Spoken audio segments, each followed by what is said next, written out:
우리 에베소서 2장을 오늘 우리가 뒷부분을 다루게 되는데, 에베소 2장 전체가 말하는 바를 일목요연하게 표현하는 부사가 두 개가 있습니다. 하나는 포테라고 하는 부사인데 2절, 3절, 11절, 13절에 나오고 있어요.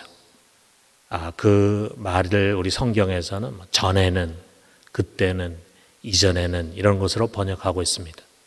또 다른 부사는 눈이라고 하는 부사인데 13절에 나오는데 그 말은 이제는 이라고 하는 말입니다.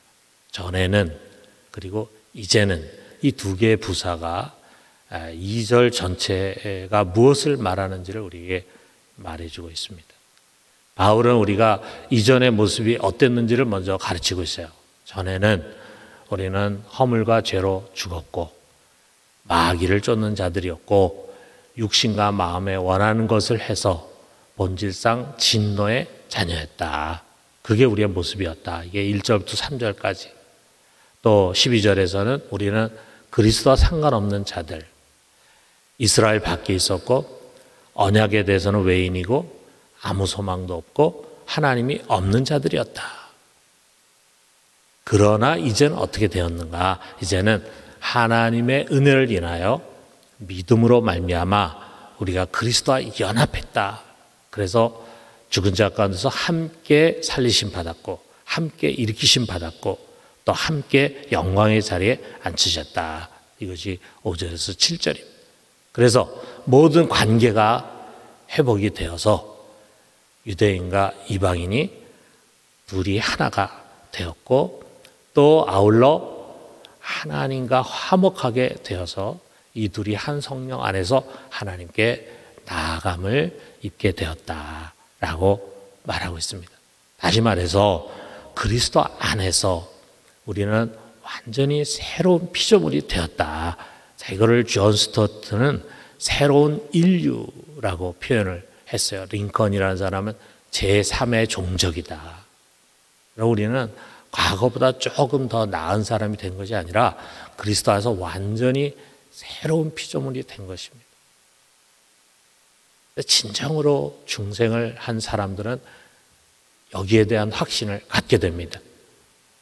그리고 이제 하나님의 궁극적인 목적은 뭐냐 하면요, 이 땅에 교회를 세우는 것입니다. 이 새롭게 태어난 사람들로 구성된 하나님의 공동체를 세우는 거예요. 자, 그렇다면은 이 에베소서가 말하는 교회란 것은 무엇인가? 첫 번째로 교회는 하늘나라의 시민이다. 19절 상마절 보니까 그러므로 이제부터 너희는 외인도 아니요 나그네도 아니요 오직 성도들과 동일한 시민이요 그랬어요. 여러분, 교회는 건물이 아니잖아요. 너희가 교회다. 그렇다면 그 너희는 누구인가? 성도들과 동일한 시민이다라는 것입니다. 우리는 서로가 더 이상 낯선 이방인, 나그네가 아니에요. 한 나라 안에 같은 국적을 가진 한 국민입니다. 우리 모두는 이 땅에서 서로 다른 국적을 가지고 있거나 서로 다른 피부를 가지고 서로 다른 성을 가지고 있습니다. 유대인과 이방인, 한국인과 일본인, 백인과 흑인, 남자와 여자, 여러 모양으로 구별이 되죠. 심지어 같은 나라 안에도 출신 지역이 다르고 세대가 다르고 정치 이념이 서로 다릅니다. 그러나 그것은 우리의 본질이 아닙니다. 그것은 일시적으로 갖는 겉모습, 육신의 구별에 불과해요. 누구든지 그리스도 안에서는 아무런 구별과 차별이 없이 모두 동일한 시민입니다. 우리의 국적은 세상 나라가 아니라 하나님의 나라입니다. 우리의 시민권은 하늘에 있습니다. 그러므로 그리스도인들은 이 세상에서 외인이고 외국인이고 나그네들입니다. 여러분, 우리가 국내 안에서만 살 때는 잘 모르지만요, 낯선 나라에 나가서 한국 사람 만나면 반갑습니다. 잘 못하는 외국어를 가지고 힘들게 말하다가 모국어로 말을 하게 되면은 그렇게 편할 수가 없어요. 우리나라 안에서는 서로 다른 것을 가지고 싸우기도 하고 나뉘어지기도 하지만 외국에 나가 보면은 우리 한국 사람들만의 동질적인 것이 참 많다는 것을 느낍니다. 아무리 유럽에 오래 살아서도요, 우리 한국 사람들은 정이 많아요. 정이라는 게 우리 한국 사람들을 특징 짓는 것이란 말하잖아요. 그 정이 뭐냐. 외국인들에게 그런 것을 논리적으로 잘 설명하기는 어려운데 우리 한국 사람이라면은 말이 필요 없이 이해하고 서로 공감하는 것이 있어요. 정. 이것처럼 우리 그리스도인들을 만나서 서로 교제를 하다 보면은 국가나 민족이나 언어나 인종과 상관없이 우리는 한 나라 시민이고 같은 영을 가진 사람들이라는 것을 공감합니다. 우린 예수 그리스도와 연합해서 하늘의 영원한 나라를 소망하고 있어요. 이런 동일한 정체성을 가지고 동일한 소망을 가지고 살아가는 이 땅의 나그네들입니다. 그렇기 때문에 여러분, 주님의 교회들과 또 각 성도들은요, 이 땅 위에 있는 것에 너무나 함몰돼서는 안 됩니다. 과거 유럽의 그리스도인들이 민족주의라고 하는 것에 함몰이 돼가지고 수많은 전쟁에 앞장서가지고 사람들을 죽였습니다. 부끄러운 일이죠. 우리는 이 땅에 일어났다가 사라지는 다양한 이념들을 절대시하거나 추정하거나 또 정치에 함몰돼서 교회를 분열시키는 일을 해서는 안 됩니다. 미국의 성도들은 당연히 미국을 사랑하고 그 국가에 대한 의무와 권리를 행해야 되고, 우리 한국의 성도들은 한국을 사랑하고 또 이 나라에 대한 의무와 권리를 행해야 하지만 그것이 하나님 나라와 그 가치보다 앞설 수는 없습니다. 하나님 나라만이 우리들에게 절대적인 것입니다. 그 어떤 것과도 바꾸거나 비교할 수 없어요. 우리는 그 하나님 나라를 위해서 목숨을 들여 헌신할 수 있어야 합니다.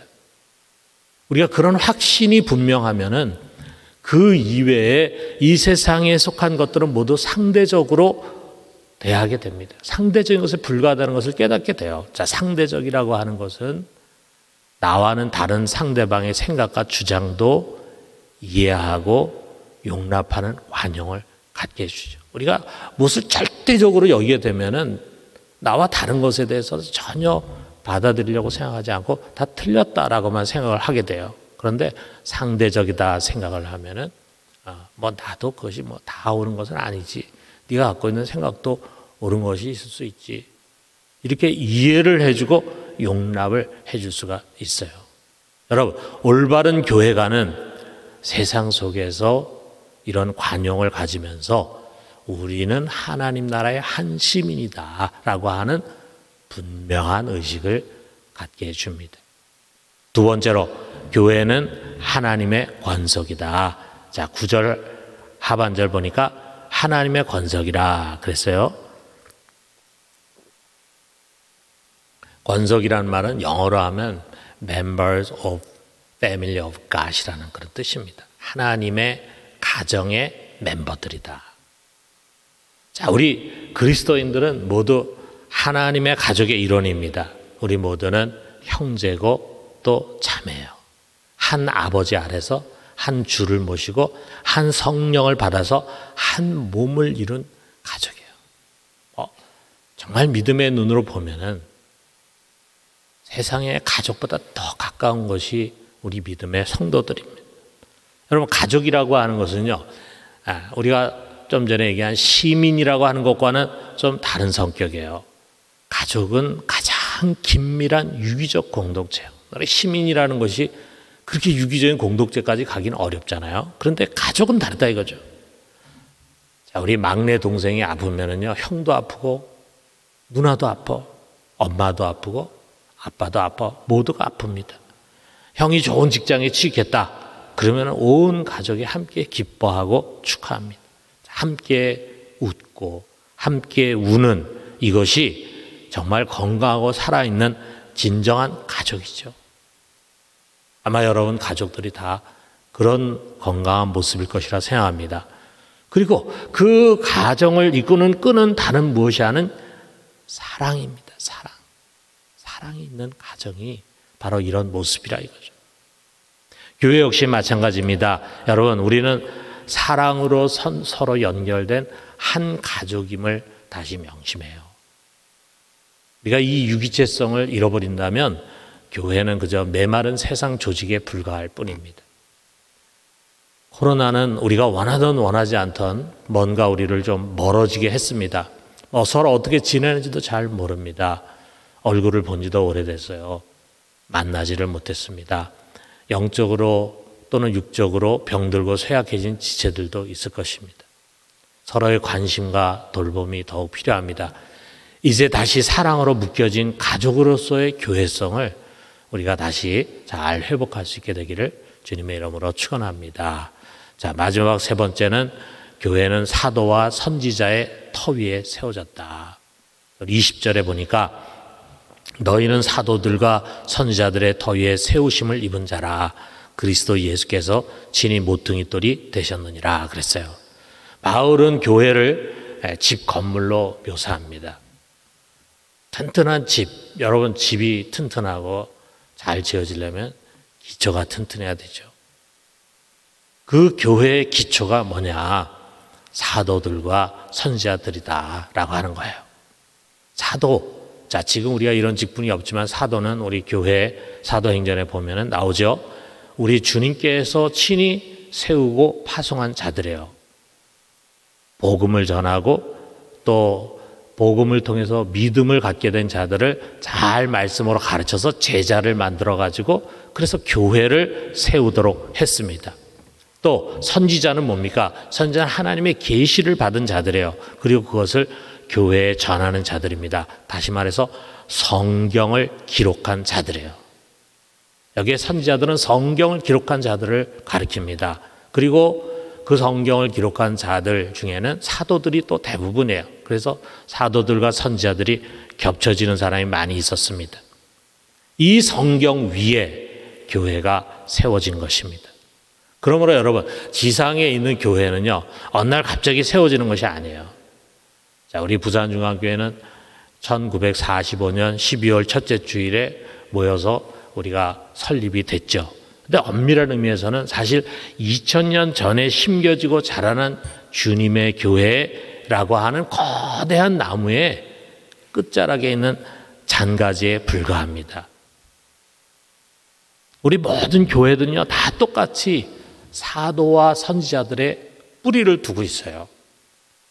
그들이 예루살렘의 교회를 세운 다음에 사람을 파송해서 안디옥 교회를 세웠죠. 또 여기서 또 바울을 파송해서 빌립보, 고린도, 에베소 교회를 세웠고 또 그들이 또 다른 곳에 교회를 세워가면서 오늘날에까지 이른 것입니다. 그러므로 교회는 선지자들과 사도들의 터 위에 세워진 사도성을 가져야 합니다.